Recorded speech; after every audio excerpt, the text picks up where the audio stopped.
For thousands of years, every morning and evening, Jewish people have prayed these well-known words as a way of expressing their devotion to God. They're called the Shema.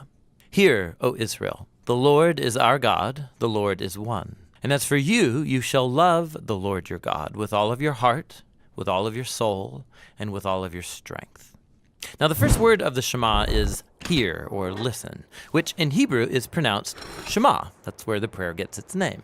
Now, Shema is a really common word in the Hebrew Bible, and it's obvious why. Hearing is a very universal activity.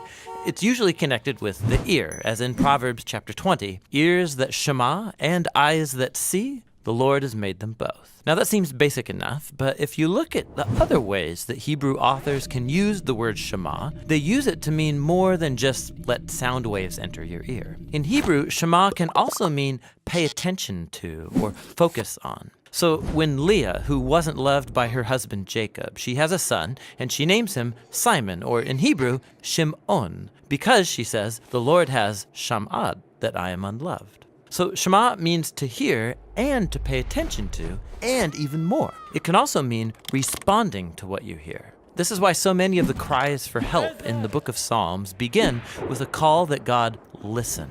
Psalm 27, verse 7, Shema my voice when I call, O Lord. Be merciful, answer me.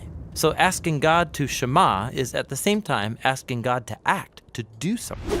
It's similar to when God asks people to listen. Like when the people of Israel come to Mount Sinai, God says, if you shema me fully and keep my covenant, then out of all the nations you will be my treasured possession.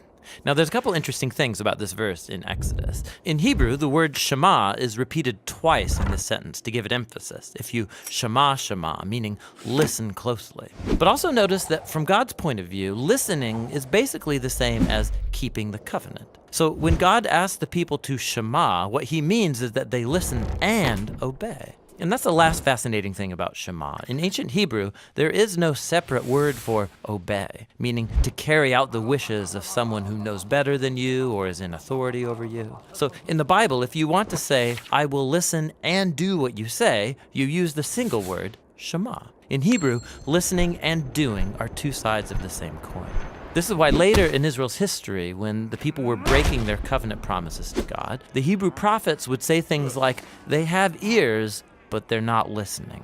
The Israelites, of course, could hear just fine, but they weren't actually listening, or else they would act differently.